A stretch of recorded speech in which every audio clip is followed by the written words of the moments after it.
కాలుష్యాన్ని తగ్గించి ఇంధన దిగుమతులను నియంత్రించే లక్ష్యంతో ప్రభుత్వం ప్రవేశపెట్టిన ఇథనాల్ మిశ్రమ పెట్రోల్ ఇప్పుడు వాహనదారులకు కొత్త తలనొప్పిగా మారింది.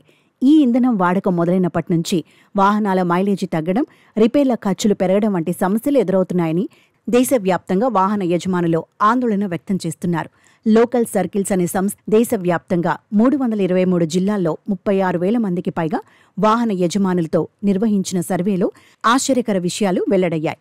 2022కు ముందు కొనుగోలు చేసిన వాహనాలు ఉన్న ప్రతి 10 మందిలో 8 మంది E20 పెట్రోల్ వల్ల మైలేజీ గణనీయంగా తగ్గిపోయిందని, దీంతో ఇంధన ఖర్చులు పెరిగాయని తెలిపారు.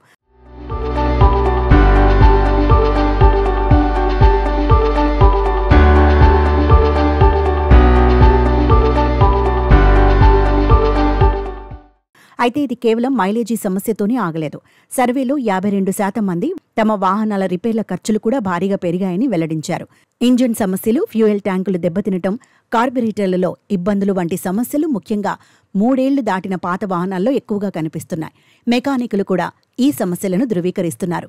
ఈ ఏడాది ఏప్రిల్ నుంచి పెట్రోల్ సంబంధిత రిపేర్లు 40% పెరిగాయని వారు చెబుతున్నారు. ద్విచక్ర వాహనాల్లో ఫ్యూయల్ ఇంజెక్టర్లు చెడిపోవడం, ఆయిల్ ట్యాంకులు తుప్పుపట్టడం వంటి సమస్యలు సర్వసాధారణంగా మారాయి. చెన్నైకి చెందిన ఓ లగ్జరీ కారు యజమాని తన అనుభవాన్ని పంచుకుంటూ E20 పెట్రోల్ వల్ల తన కారు ఇంధన వ్యవస్థలో నీరు చేరి రిపేర్కు 4 లక్షలు ఖర్చయ్యాయని వాపోయారు.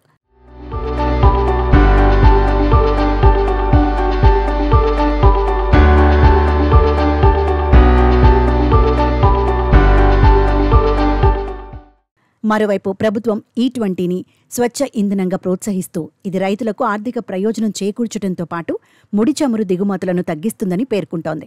అయితే వాహనదారులు ఎదుర్కొంటున్న ఈ సమస్యలపై నిపుణులు ఆందోళన వ్యక్తం చేస్తున్నారు.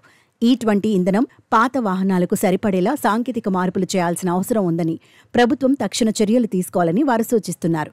వాహనదారుల ఆందోళనలను పరిగణలోకి తీసుకుని ప్రభుత్వం ఈ సమస్యలను పరిష్కరించే దిశగా అడుగులు వేస్తుందా, లేక E20తో వచ్చిన తలనొప్పి కొనసాగుతుందా? ఈ ప్రశ్నలకు సమాధానం కోసం మనం వేచి చూడాలి.